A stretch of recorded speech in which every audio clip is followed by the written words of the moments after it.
I want your thoughts on those coins, but also the notion now the crypto world is moving out of the shadow of Bitcoin, and I think that's a good thing. Well, Bitcoin was first, so that's where it had the advantage, but it's not necessarily the most effective for transaction costs and speed. And that's where Ethereum is starting to take hold here. It just basically functions better.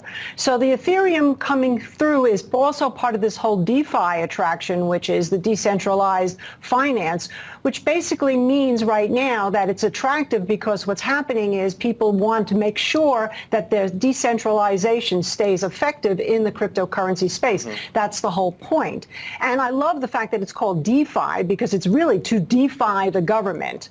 And then the other thing that's happening here, yeah, right? Then Ethereum and Bitcoin, there's another great word that's come out of this is flippening. It might be my new favorite word. And essentially what's happening now is Ethereum is starting to take hold some market cap away from Bitcoin in that space. So essentially right now, I want to ask you real quick, though. I want to ask you real quick, Michelle, because I know you like Ethereum. We got that down. What's your thoughts on Dogecoin? Would you touch it?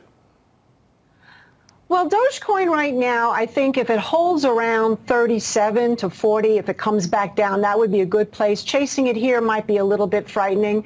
You know, people are saying it's going up on nothing, but there's actually some things happening in the space. Like, for example, the Oakland A's are allowing you to buy seats to their games. I think it's 2 seats for 3 games with 100 Dogecoins. So if there starts to become some effective use, that'll be bullish.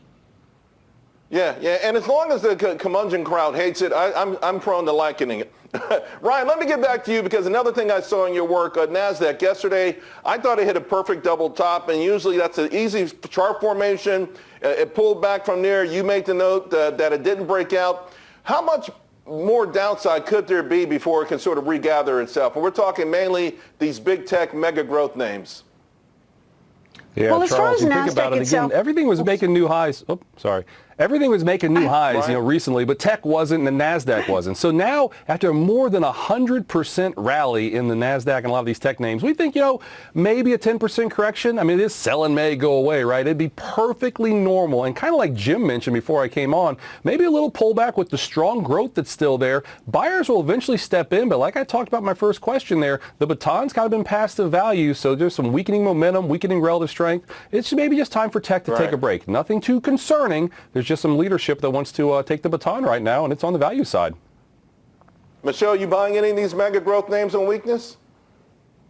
Well, I'm looking at Apple right here because even though it made its all-time high, well, not quite all-time high, but had a high tick after it earned, which showed really great strength, it's been about an 8% correction. So sorry to step on you before, Ryan, but in that 8 to 10% correction, I think is kind of healthy here. And it's holding a key moving average, as is NASDAQ at the 50-day moving average. So what's happening today is we're getting an inside day. That's a good pause here. I think we'll probably know pretty much more within the next couple of days, especially with jobs report coming out, what happens with interest rates, et cetera. But I would not necessarily give up on that. And Google looks amazing, also having an inside day, looking like if it gets through yesterday's high, that can continue going up another $120, which wouldn't even be close to its all-time high.